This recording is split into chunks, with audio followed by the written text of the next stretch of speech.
अध्याय 4। इस सीरीज में इस बार हम ऐसे एक महान कृष्ण भक्त की कहानी बता रहे हैं जो धर्म से तो मुस्लिम थे, लेकिन उनमें हरि भक्ति ऐसी थी जो बड़े बड़े ऋषि मुनियों में भी दुर्लभ थी। वर्तमान के बांग्लादेश के यशोहर जिले में एक छोटा सा गांव बूडन था।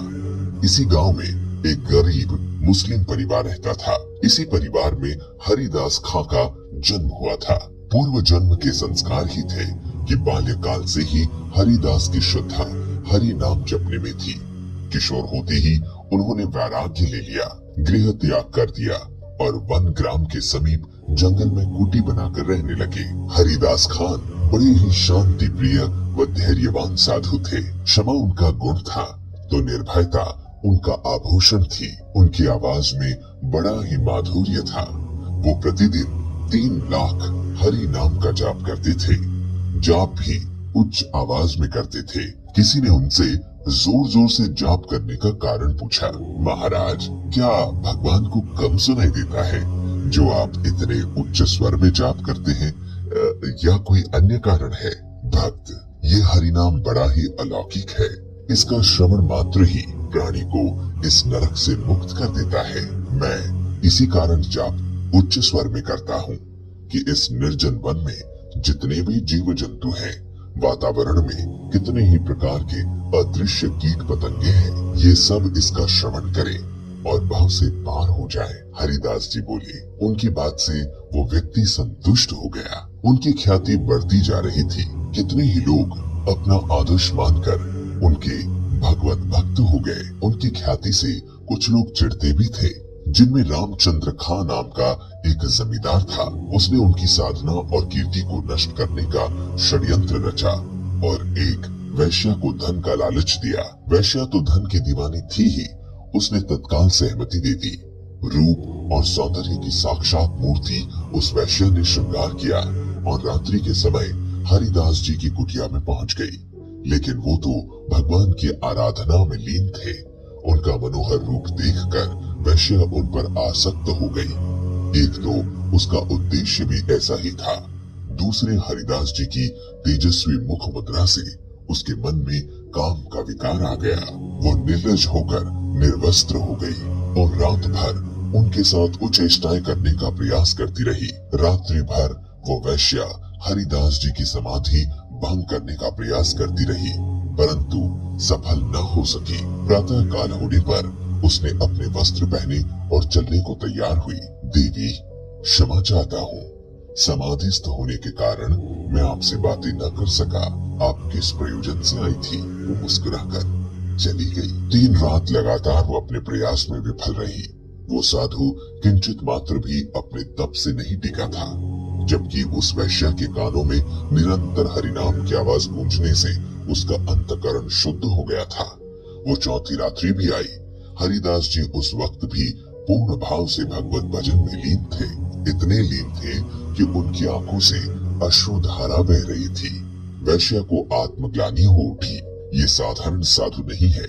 वो सोचने लगी, जो मुझ जैसी परम सुंदरी की उपस्थिति का आभास तक नहीं करता, वो अपनी ही धुन में लीन रहता है, तो निश्चय ही इसे किसी अलौकिक आनंद की प्राप्ति हो रही है।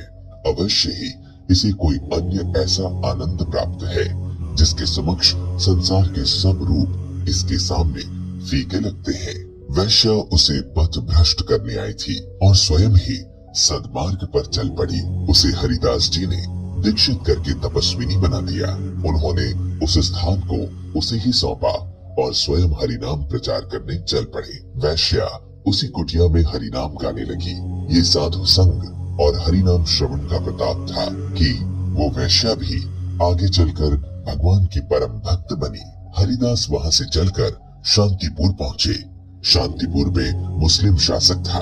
उस धर्मांध शासक के फतवे से हिंदुओं को अपना धर्माचरण करना कठिन हो रहा था। ऐसे में हरिदास जी मुस्लिम होकर भी हिंदू आचरण करते हरिनाम लेते थे। कुछ मुस्लिम अधिकारियों को ये बात बुरी लगी। उन्होंने बादशाह को ये बात बढ़ा चढ़ाकर बताई। बादशाह के तत्काल हरिदास जी की गिरफ्तारी का हुक्म दिया। उन्हें पकड़कर जेल में डाल दिया गया। ये खबर आग की तरह हरिदास जी के भक्तों में फैली। सब बड़े दुखी हुए और इसे अन्यायी बादशाह की सर्वत्र भर्त्सना होने लगी। इधर हरिदास जी जेल में भी हरिनाम जाप करते रहे।